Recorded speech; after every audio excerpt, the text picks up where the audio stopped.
Saturday morning to you, and welcome to Cocopah Speedway's Laptime Live, brought to you by Cocopah Casino and by 1 Hour Air Conditioning and Heating. It's Racing Radio here on Outlaw Country AM 1400. Once again, I'm your host, Mike Stanhope, and thank you so much for joining us today. An off week this weekend at the Diamond in the Desert, but anticipation beginning to build for action next Saturday, round number 5 of the 2013 Cocopah Speedway Racing Series Easter weekend, featuring some special Easter activities. Well, hey, what better way to spend a Easter weekend than to come on out with a family and enjoy some hot race action on the 3/8 mile Cocopah Speedway Oval. Of course, we're looking forward to action in all 5 local divisions next Saturday night, and set to join us as a part of today's preview is Yuma's James Dupre, driver of the number 84 IMCA Northern Sport Mod, and he'll be with us in just a few minutes. First, a final wrap-up of all the action from last week's racing out at Cocopah Speedway, where some firsts took place, some streaks were continued, and where several drivers took steps in upping their performance for the weeks and months ahead. And in talking about those firsts, well, the first to talk about the first place win taken by Alpine California's Patty Rebello in the number 34 factory stock. Rebello picked up her first ever feature win at Cocopah Speedway. Now, she had made it to victory lane several times at Verona Speedway near San Diego, but in taking the Napa Auto Parts factory stock feature here last Saturday, she became only the 3rd woman to win a main event at Cocopah Speedway, joining Brawley's Amy Teague and Yuma's Leonard Miller in that select group. Rebello was out front most of the way in that factory stock feature, turning back a brief challenge from her brother-in-law, Wayne Rebello, to motor off with the victory. Yuma's Jason Bashir's also a performance, his car coming alive, the number 64. He was pleased with a second-place finish and again looking strong for next Saturday's action. Turning attention to the IMCA Northern Sport Mods, Yuma's Ty Rogers in the number 8T continued his blistering start to the season, 4th straight feature win in the Cocopah Speedway Racing Series. Timmy Reese in the number 38 coming from out of the number 5 starting position to pick off 3 competitors to take second, and James Dupre in the number 84 laying down a nice consistent drive to take the 3rd finishing position. Rogers wasn't the only driver to continue a streak, as in the Fisher Automotive Street Stocks, Yuma's Adolfo Noriega in the number 35 pulled away to take his 3rd straight feature win, despite an intermittent miss in his car's motor. Brawley's Stephen Daffern and Yuma's Jimmy Davey rounding out the top 3 in the street stocks. That theme of streaks continued in the pro stocks as Yuma's Joe Haynes in the 18Z machine fended off challenges from Brawley's Roy Daffern and from Lakeside, California's Mike Lurwill to take his 2nd straight feature win. Haynes winning his win a testament to some good adjustment work in the pits and a bit of help from another driver with setup advice as he came back from a poor qualifying heat with a car that really hooked up for the feature. Lurwill took what might have been the wildest ride of the night, attempting to get past Haynes late in the race, actually launching his car off the outer wall down the back chute, but even going airborne couldn't get him past Haynes, as Lurwill in fact settled for 2nd and Daffern took home 3rd. And finally, in the IMCA Modifieds, Imperial's Lance Maury in the 19SB machine, he was back on top for the feature win, his first main event win since the season opener back in January. Maury glad to put behind him a string of mechanical issues that had derailed several prior fast runs. Underwood, North Dakota's Marlon Seidler, continuing his escape from the cold up north, gave Maury a good chase, but wound up settling for 2nd, and Yuma's Bobby Horton in the number 3, another driver beginning to make some noise after a rough start to the season, also quick in racing to take the number 3 finishing position. All of these drivers and more now in the middle of preparations for next Saturday night's event, the Easter Special, round number 5 of the 2013 Cocopah Speedway Racing Series. And in getting up to speed for next Saturday, a quick look at the updated point standings, where some big-time shuffling is now underway. And first of all, in the Napa Auto Parts factory stocks, it is Miles Morris still on top as your points leader. Wayne Rebello from out of Alpine in the number 2 spot with Rick Hibbard, Jason Bashir's, and Craig Ebers, all from right here in Yuma, rounding out your top 5 in the factories. Next up in the Fisher Automotive Street Stock, Stephen Daffern Daffern out of Brawley, the current point leader, with Adolfo Noriega in the number 35, moving up and beginning to mount a big-time challenge for that season points league. Noriega now just 5 points back of Daffern. Alpine California's Mike Harlan in the number 3 spot. Dave Amos and Jimmy Davey, both from Yuma, rounding out your top 5. Amos and Yuma's Joey Essery, by the way, currently sitting 9th in the standings, both possibly in danger of falling back in the points over the past couple of weeks. Both suffered some major motor issues and are looking for a little bit of help in the engine department.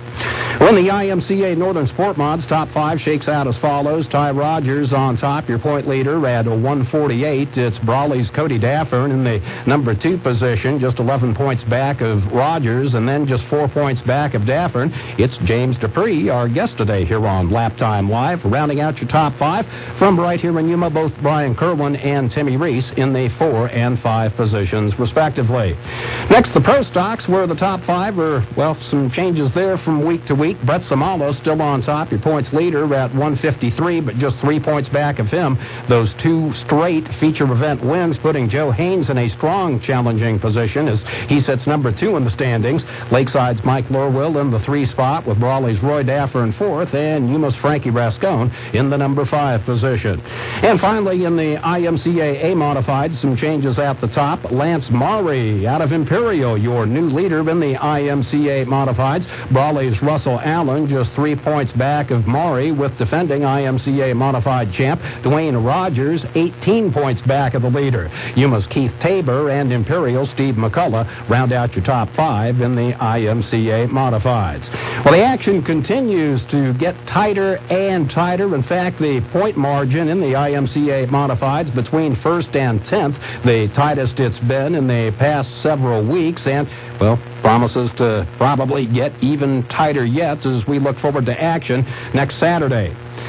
Well, one of the first drivers to make a big commitment to the IMCA Northern Sport Mods, the newest class of cars at Cocopah Speedway, as noted, Yuma's James Dupre, driver of the number 84, and he is set to join us next here on Laptime Live. It is Racing Radio, Cocopah Speedway's Laptime Live, presented by Cocopah Casino and by 1 Hour Air Conditioning and Heating. And we'll be back with more in just a moment here on Outlaw Country AM 1400. Toyota's #1 for everyone sales event has so many great deals. Where do we begin? Have you seen the all-new reinvented RAV4? It's like they granted every wish I had for a car. You're just repeating that funny RAV4 commercial. Name one feature. Let's see. Okay, how about RAV4's available all-wheel drive with dynamic torque control? Bam! That's 2 features, I think. That still doesn't beat Highlander's spaciousness. RAV4 is spacious. We're getting the Highlander. Let's get the Highlander. Hurry in to Toyota's #1 for everyone sales event for attractive lease options and great deals like $1,000 cash back on a new 2013 Highlander. And be one of the first to test drive the all-new 2013 RAV4. Toyota, let's go places. Cashback savings from TMS excludes hybrid models, does not include college grad or military rebate, does not include dealer fees. Offers may vary by region. See participating dealer for details. Offers end 4/1/13. Visit Alexander Toyota in Yuma, or for more information, please log on to Toyota.com. Toyota.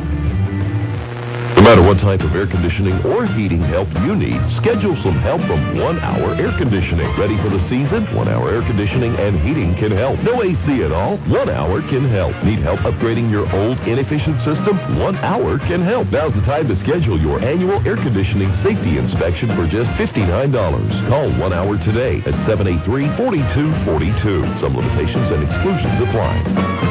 We're always on time. You don't pay time. I'm 53 now. You know, I am a young son, and I want to take the ambition. This cancer has changed so many lives. It's not worth it for one cigarette. Throw them down, walk away, call Ashline. Anybody that's gonna quit needs some kind of help. You can quit. Ashline can help. Call today, 1-800-556-6222, or visit ashline.org. It's free.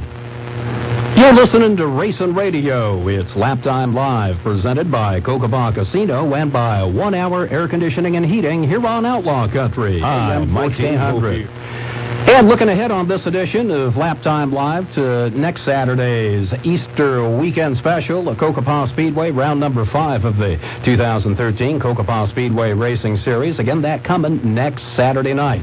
And joining us now, today's special guest, Yuma's James Dupre, driver of the number 84 IMCA Northern Sport Mod. And good morning to you, James.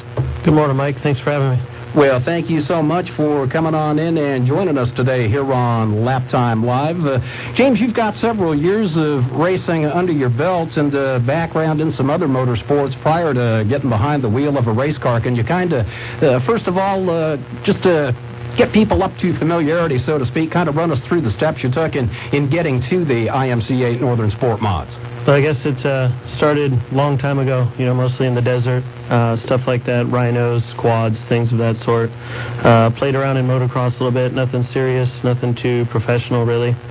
And then we started watching some racing in El Centro and kind of got the bug, but the traveling was a little much, so we couldn't get into it at that point. Once Cocopah opened up, then looked around, got a car, bought a Pro Stock, quickly found out that wasn't for me. A little too heavy on the pocketbook side for me. Went into the street stocks where we had some fun for about a year and a half. Got a lot of help from friends.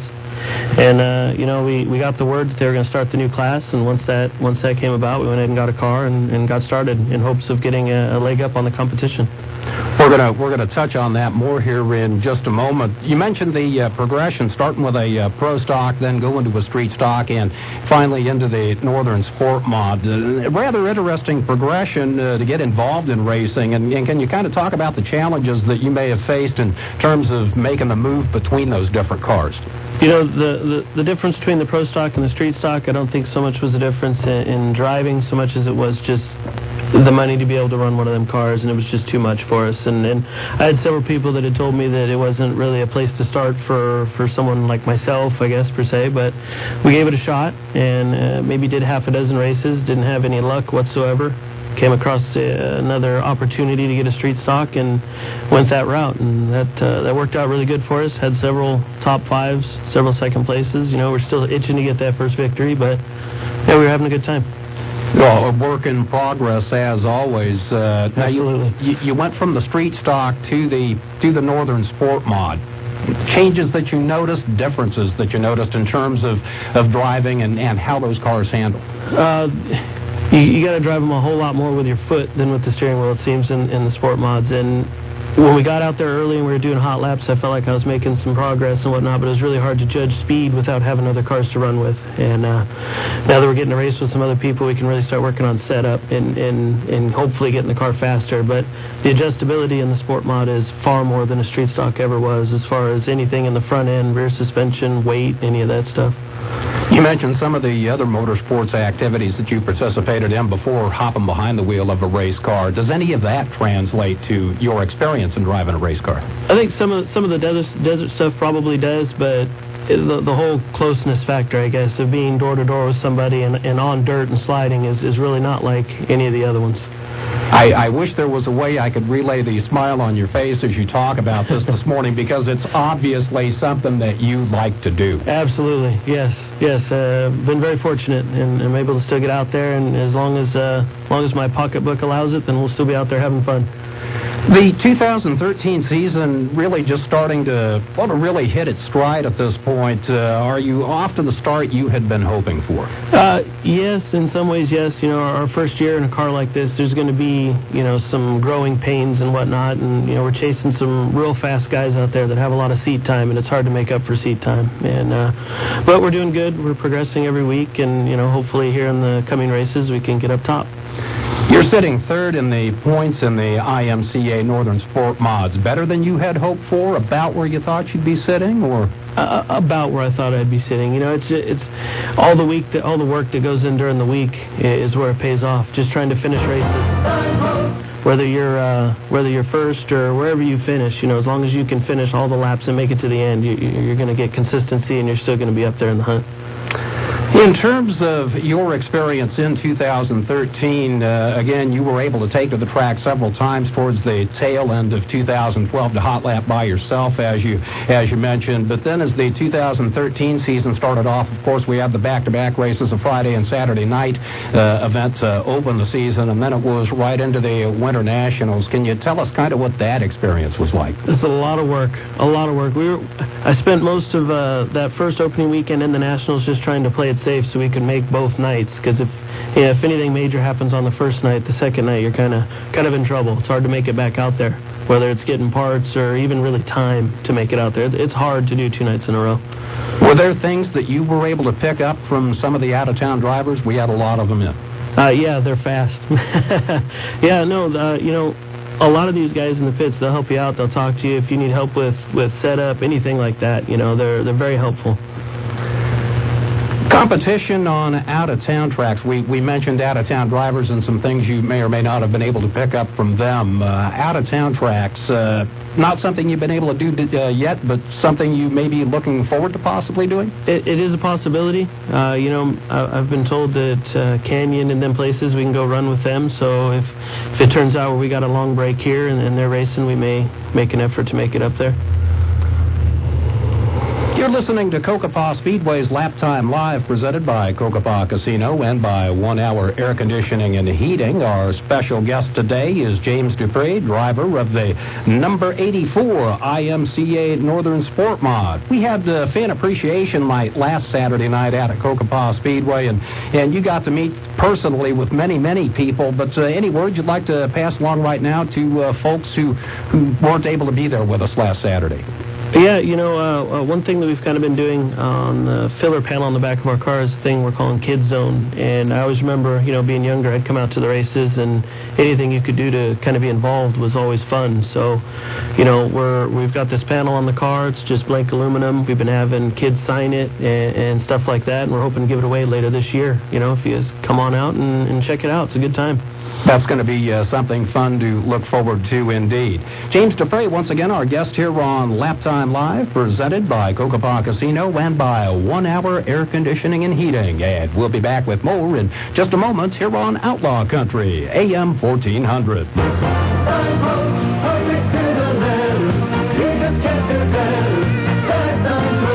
Thank you, Yuma, for voting Sign Pro Yuma's best sign and banner shop for 2012. Remember Sign Pro for all your sign needs, like vehicle graphics, magnetics, and custom stickers, and more. Call 783-7776 or stop by Sign Pro today. And thanks again for voting us Yuma's best sign and banner shop.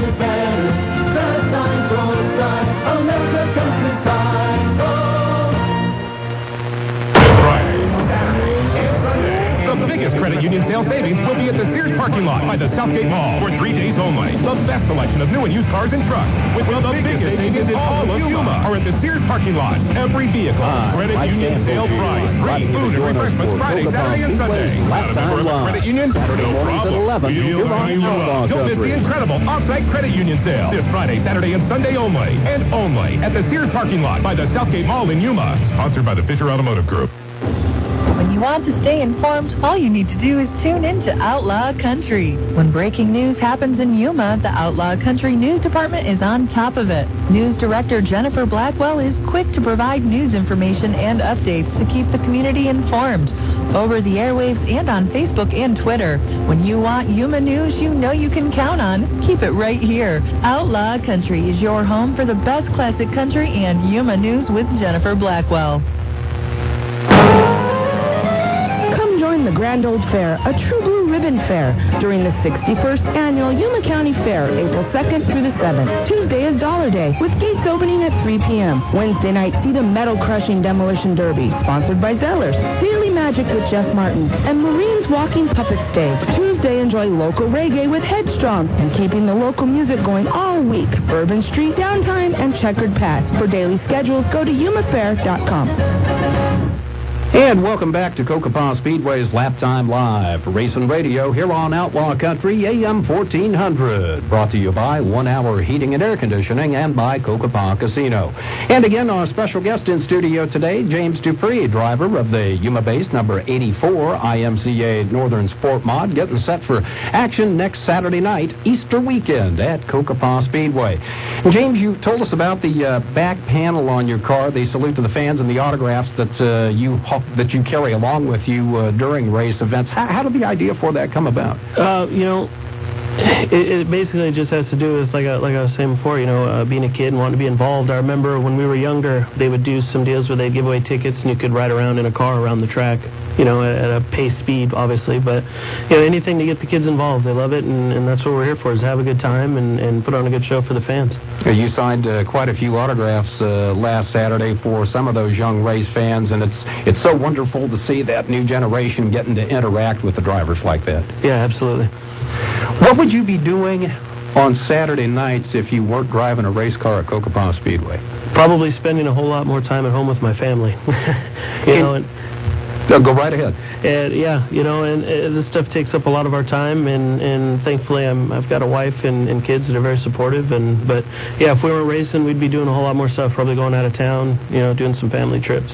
You mentioned the wife and kids, and you've got a wonderful family. But can you tell us about the challenges of balancing off between race car prep, getting set to go racing, and actually doing that versus both family time and work? And you've got a job that has quite a time commitment attached to it as well. Yeah, absolutely. This stuff is a full-time job on top of the full-time job that I do Monday through Friday, and thankfully my family supports me and lets me get out there and spend some time in the garage. And there's plenty of times where they're out there in the garage with me, because that's pretty much, can be the only time that we get together, because it consumes a lot of time.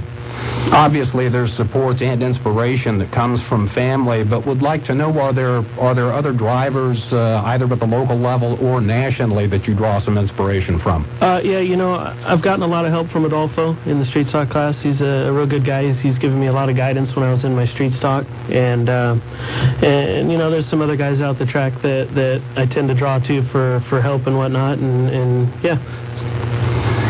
Any particular drivers at the national level that you might look at in terms of, that's a guy whose style I kind of want to emulate? Yeah, well, I would say maybe someone like Jimmy Johnson or something like that in NASCAR, but, because they have a lot of success and stuff like that, and, that's what you always strive for.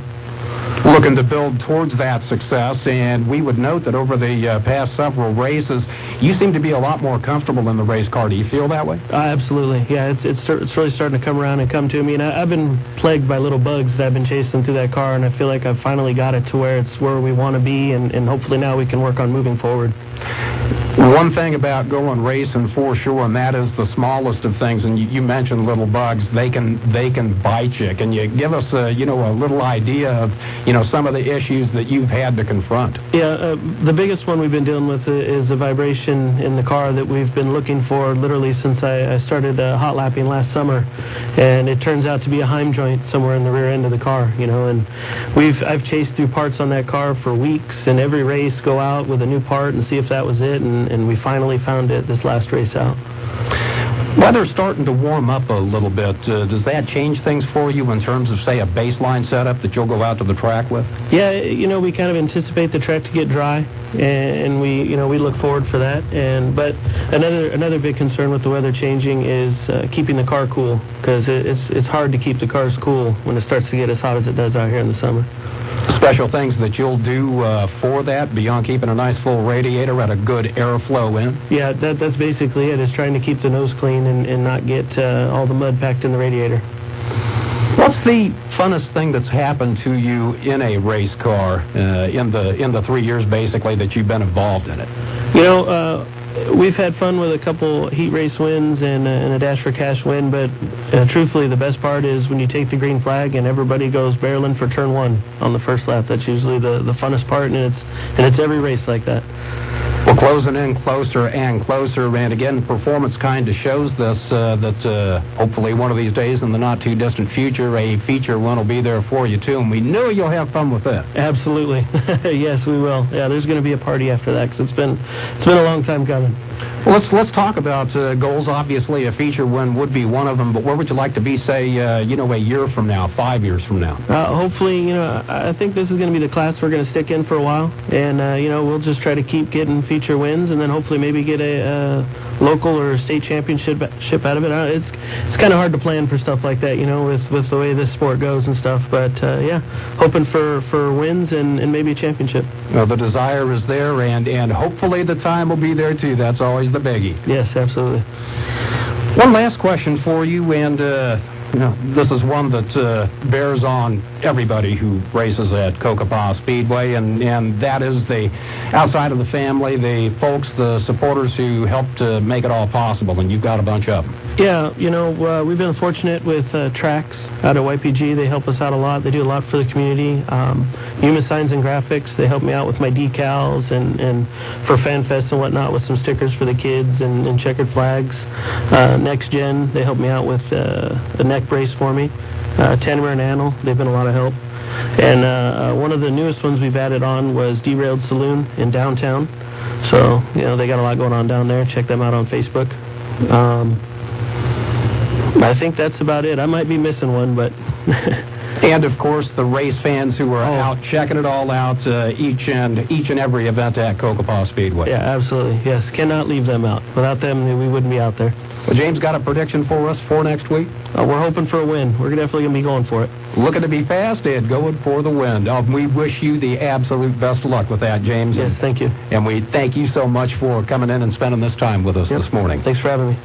James Dupre, another one of the special stars of the 2013 Cocopah Speedway Racing Series, back in action next Saturday night at the Diamond in the Desert Cocopah Speedway. Easter special weekend. Gates, as always, will open at 5 with racing beginning at 7 p.m. And if you haven't been out to the track in 2013, well, you really owe it to yourself to make plans to come on out, take a look around. Continued fan improvements, a huge theme in 2013 at Cocopah Speedway. The new concrete grandstands, the recent expansion of the pit stop bar and grill, just a couple of examples, and more coming. Construction underway on some other enhancements, which we'll talk about more fully as they get a little bit closer to completion.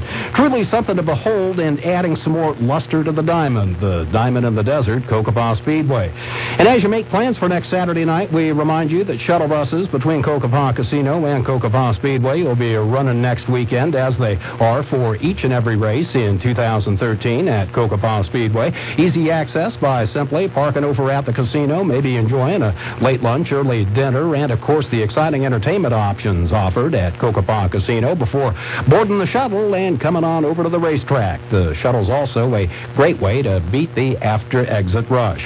You can find lots of other specialized content and information regarding Cocopah Speedway, Cocopah Casino, the 2013 racing season, and more. It's all available on the World Wide Web at www.cocopahspeedway.com, and be sure to like us on Facebook. And remember, when you're at the racetrack, you can bring the action even closer via your smartphone or tablet with live lineups, scoring, and results. Hook up through CocopahLive.com and at MyLaps.com. Or alternatively, you can stop by CocopahSpeedway.com to access both apps. And again, make sure you also stop by CocopahCasino.com for a look at the special happenings which are always going on at Cocopah Casino. Our thanks once again to James Dupre for joining us in studio today. Looking to see him in action next Saturday, along with the other stars of the 2013 Cocopah Speedway Racing Series. You've been listening to Laptime Live, presented by Cocopah Casino and 1 Hour Heating and Air Conditioning. We'll be back with more next Saturday morning, 11 a.m., here on Outlaw Country, AM 1400.